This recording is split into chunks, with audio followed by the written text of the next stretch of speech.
Hello guys. आज मैं आपके सामने जो विषय लेकर आई हूँ वो है अर्थशास्त्र। अर्थशास्त्र का नाम आपने सुना ही होगा, अर्थशास्त्र यानी इकोनॉमिक्स। आज मैं इसके बारे में आपको पूरी जानकारी दूंगी। अर्थशास्त्र का अर्थ, उसकी परिभाषाएं, अर्थशास्त्र के जनक, अर्थशास्त्र का विषय वस्तु। तो चलिए शुरू करते हैं आज की वीडियो। अर्थशास्त्र यानी इकोनॉमिक्स।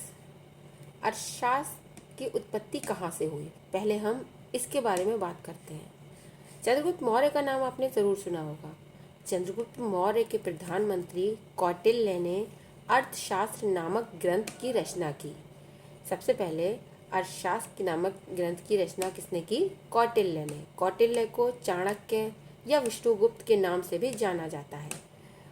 अर्थशास्त्र में कौटिल्य ने धन से संबंधित सभी क्रियाओं का, अर्थात सभी आर्थिक क्रियाओं का अध्ययन किया, और जिसमें उसने बताया कि धन से या अर्थव्यवस्था से संबंधित सभी क्रियाएं अर्थशास्त्र के अंतर्गत आती हैं, जैसे आय, व्यय, मांग, पूर्ति, अर्थव्यवस्था से संबंधित बजट इत्यादि।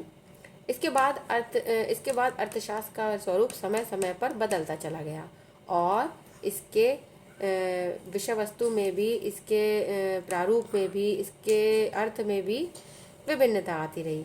ऐसा नहीं कि इसका अर्थ अलग हो गया, लेकिन इसका अर्थ या इसका विषय वस्तु व्यापक होता चला गया। उसके बाद एडम स्मिथ ने अर्थशास्त्र के, जिन्हें अर्थशास्त्र का जनक के रूप में जाना जाता है, अर्थशास्त्र को एक विस्तृत रूप दिया, एक व्यापक रूप दिया और एक व्यवस्थित परिभाषा प्रस्तुत की। एडम स्मिथ ने, ये बहुत पूछा जाता है कि अर्थशास्त्र के जनक कौन है। अर्थशास्त्र के जनक है एडम स्मिथ। याद रखिए, एडम स्मिथ को अर्थशास्त्र के जनक के रूप में जाना जाता है। इन्होंने अपनी पुस्तक, जो इन्होंने 1776 में लिखी, उन्होंने अपनी पुस्तक 1776 में लिखी, अपनी पुस्तक जिसका नाम था an inquiry into the nature and wealth causes of wealth of nations. ठीक, जो 1776 में लिखी गई, जिसमें एडम स्मिथ ने बताया कि अर्थशास्त्र धन का विज्ञान है। किसका विज्ञान है? अर्थशास्त्र धन का विज्ञान है। धन से यहाँ तात्पर्य केवल सोना चांदी नहीं है। धन से तात्पर्य सभी आर्थिक क्रियाएं हैं, सभी तरह का धन, चाहे वो मुद्रा हो, चाहे वो सिक्के हो, चाहे वो कैश हो या हुंडियाँ हो या आपके क्रेडिट कार्ड्स हो, यानी वो सब चीज़ें जिससे हम वस्तुओं और सेवाओं को खरीद सकते हैं या प्राप्त कर सकते हैं। और उस तरह की सभी चीज़ों का अध्ययन करने वाला विज्ञान क्या कहलाता है? अर्थशास्त्र कहलाता है। इतनी बात एडम स्मिथ ने अपने इस बुक में, इस पुस्तक में क्लियर की और हमें एक इसकी व्यवस्थित परिभाषा प्रस्तुत की। उसके बाद समय समय पर अनेक अर्थशास्त्रियों ने इसकी अनेक परिभाषाएं प्रस्तुत की। अपने अपने ढंग से सभी ने अर्थशास्त्र को परिभाषित किया।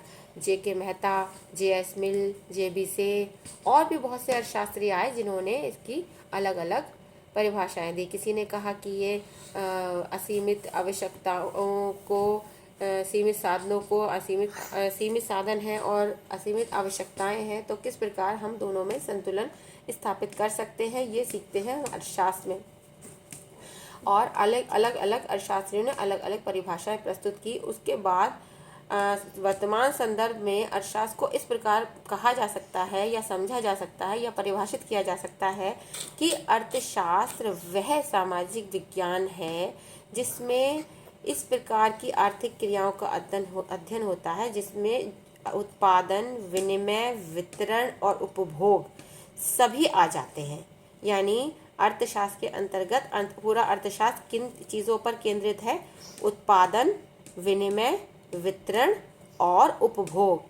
सबसे पहले किसी भी वस्तु का या सेवा का उत्पादन होता है, प्रोडक्शन होता है। ठीक, उसके बाद उसका विनिमय होता है। विनिमय समझते हैं, यानी कि वो दूसरे हाथों में जाती है, पहुंचती है। उसके बाद वह वितरित की जाती है, उपभोक्ताओं में या लोगों में या जनता में वितरित की जाती है, बांटी जाती है, वितरण होता है। उसके बाद उसका कंजम्पशन या उपभोग होता है।